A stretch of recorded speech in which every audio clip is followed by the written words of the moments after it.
Okay, let's see. Let me use the zoomy thing here. Maybe help us try to figure out how to use um, this program. Okay, so all right. Okay, so I want you to learn how to use this program, especially for binary ionic and tertiary ionic. You could use it for the other formulas, covalence, but probably the best way to work those is using the flashcards on Quizlet. So what I'm going to do is I'm going to go through how to use, if I give you a chemical name of a binary ionic compound, how can you find out the formula and vice versa? So let's say I start out with, I have given the chemical formula and I want to know the chemical name. Okay, so I want to just work on binary ionic here. Okay, so that's F, so I'm going to select F. Okay, what it's going to do is it randomly pick a ionic compound, binary ionic compound. Okay, and so what you have to do is you have to come up with the name. Now, binaries, so the way that these are the inputs where you put the names. And the way that it'll work is ionic compounds will never use prefixes. Did you hear me? I said never, okay?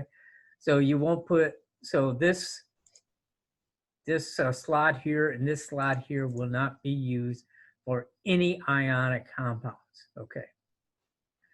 All right, now this slot here will be related to the first element, and this slot here will be related to the second. Okay, now in the video for naming and figuring out the names of ionic compounds, you simply give it the names of the two compounds, and you don't worry about the subscripts. Okay, so there'll be, you don't have to worry about the 4 and the 2. So this is Cu, which is copper. Find it. And again, you don't put anything in these two slots here. And then this is carbon, and it changes its name to carbide, okay? The binary ionic compounds will end in "ide." All right, so let's see if it works, if that's the right one. And it says you're correct, okay. All right, so this is wrong here. Okay, just ignore that. Just know that you got it right, okay? And if you want to check if you get the right answer, it's right there. Okay, so let's do another one. So MgF2, again, you won't be using this slot or this slot. You'll just be using this, which is magnesium. Remember, the first element doesn't have anything changed to its name. And then the second element is fluorine, which gets changed to fluoride. And there you go. You got it right. Okay. It didn't see anything flip there. That's because, you know, I mean, if I would have put chloride there, I would have told you wrong. But I put fluoride there, so you know you're right. Okay. And if you want to see that's right, there you go. Okay. So names, formula to names is pretty easy for binary. Okay, now let's go from name to formula. Okay, now these are going to be more difficult. Okay, because in the name, the doesn't give you the subscripts. Okay, so hopefully you've watched the video on how to figure out the formula of a binary ionic compound. So we're going to be using F here again, and it gives me potassium phosphide. All right, now so you're going to put the two guys in, K and then P. All right. Now what you have to do is determine their subscripts. Now K has a charge of plus, and phosphorus has a charge of 3-. Okay, I told you that, how to figure that out in the video. Since the charges are opposite, you'll crisscross the charges. So, so P has a 3-, so you bring the 3 over to here, and the K has a 1, which goes over here, and whatever 1, you can leave it off. And it says you're done right, and there's the right Okay, let's do another one. So right now I'm just doing binary ionic. So this is the ones that you're probably gonna really have to work on. Calcium nitride. Okay, calcium. So put calcium and nitride in there. You'll see where all these other squares get used. So when we talk about the tertiary ionic. But right now you're just using these two squares and these two squares here. So calcium and nitride. Are you going to clear this? Okay. Calcium has a 2+ charge. Nitrogen has a 3- charge. Again, you can look at the periodic table to figure out why that is. Okay. Calcium's in the second row and nitrogen is a row with 3. So they're different charges. So the 2, so you crisscross charges. So the 2 comes over here and a 3 comes over here. Okay. And you see the answer's right. Okay. All right, so I really spent some time working with these for the binaries. Okay, I'll do the tertiaries now. Okay, and let's start with going from formula to name. That's always the easiest for ionic compounds. So I'm going to do G here. And what it's going to do is give me MgNO3 2. All right. All right. Now again, if it's ionic, we're not going to use this slot or this slot, just these 2 slots. Okay. Now remember, when you look at the, watch the video, tertiary means it has 3 elements.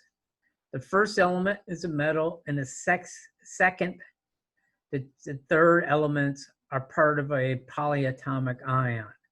So NO3 is a polyatomic ion. The 2 means there's 2 of the NO3s. If I were to write this out, I'd write it out as Mg parentheses NO3 parentheses 2. Okay. All right. Oh, I just can't do the parentheses in this program. So simply, you just write down the 2 names. So this is magnesium. And NO3, don't worry about the 2 out here, is nitrate. Okay. And there you go. Do another one. Cu3PO4 2. So this is the metal and this is the polyatomic ion, which is phosphate. So you have copper and then phosphate. Okay. So you don't have to put any, you don't have to worry about the 3, the 2, okay? Cu is copper, PO4. Okay, we leave the charges off here because I couldn't do that with this program. So this would be Cu2 plus, there's 3 of them, PO4 3 minus, and there's 2 of them. You don't have to worry about that. Just look at, this is Cu3, PO4 2. And this would be in parentheses if I would write it out. I write it Cu3 subscript, PO4 parentheses 2. Okay. Do another one. Okay, radium. Okay, RaCO3. So Ra is the metal, CO3 is the polyatomic. Okay, you have five polyatomics. You have sulfate, phosphate, nitrate, carbonate, hydroxide. This is carbonate. Okay, so it's simply going to be radium carbonate.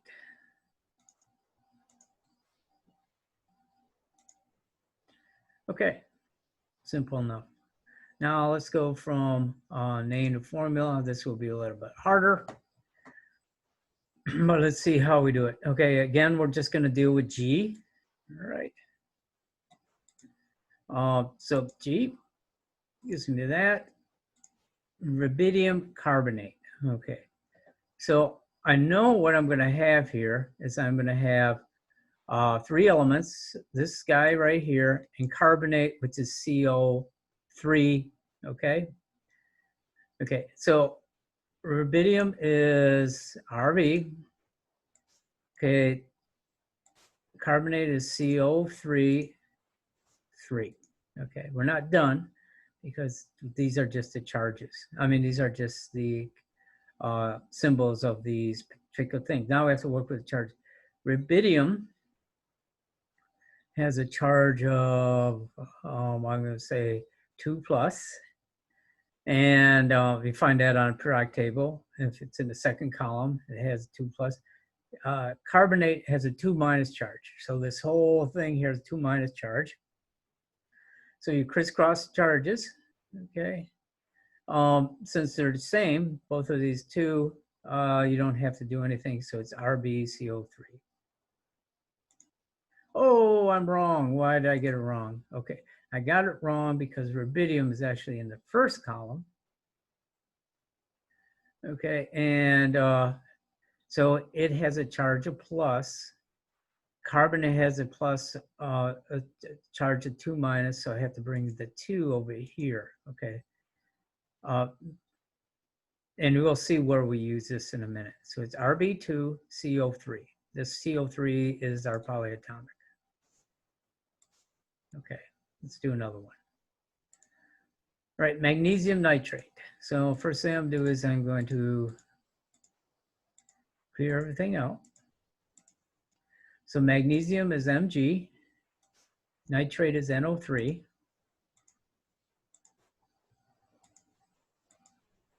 Okay, magnesium has a 2 plus charge. Magnesium has a 1 minus charge. So they're different. So the 2 is going to come over to here, 2, and the 1 will come over here, and whenever 1. So it's going to be Mg, NO3, 2.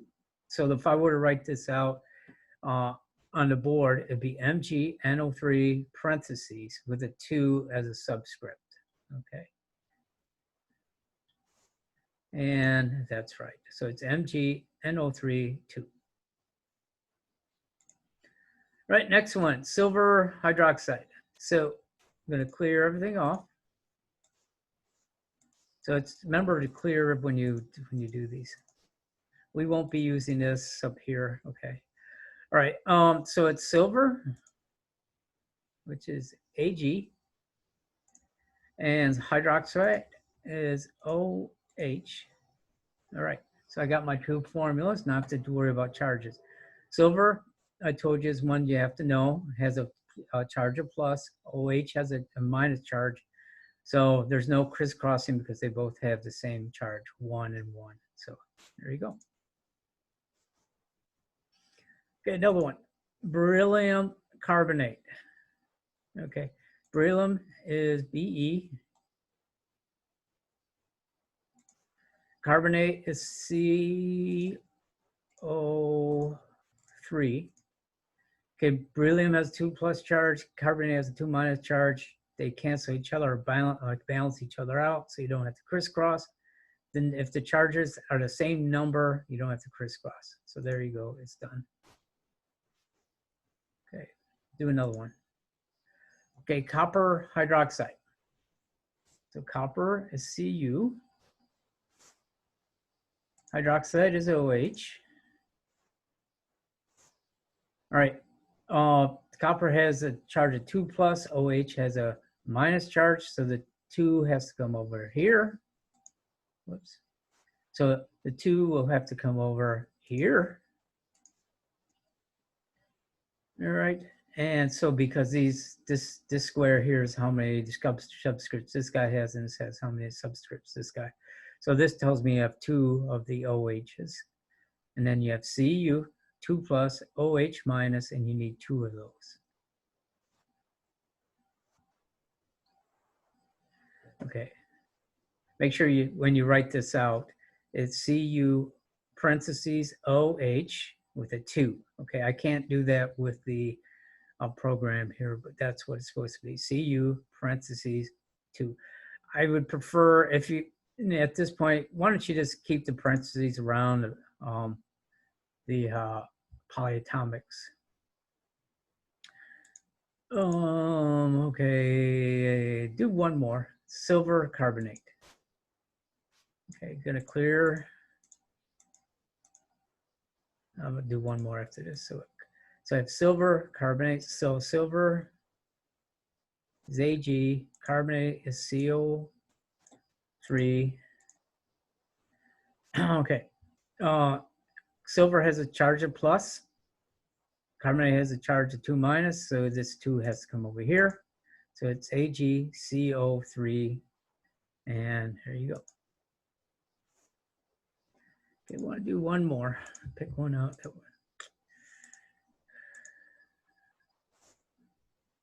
All right, so here's a good one. Calcium phosphate. So pay attention to this one. So calcium is Ca. Don't worry about the charges. After it's PO4, PO4. All right, and the PO4 would be in parentheses. Okay. All right. So calcium has a 2+ charge. Phosphate is 3- charge. So you need to crisscross.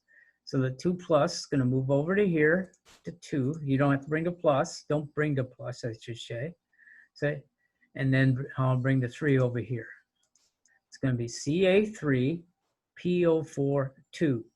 So if I were to write this out on the board, it'd be Ca with a 3 next to the Ca, bottom. Then PO4, parentheses, 2.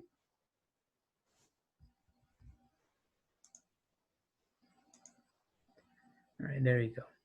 Okay, so hopefully that helps. All right.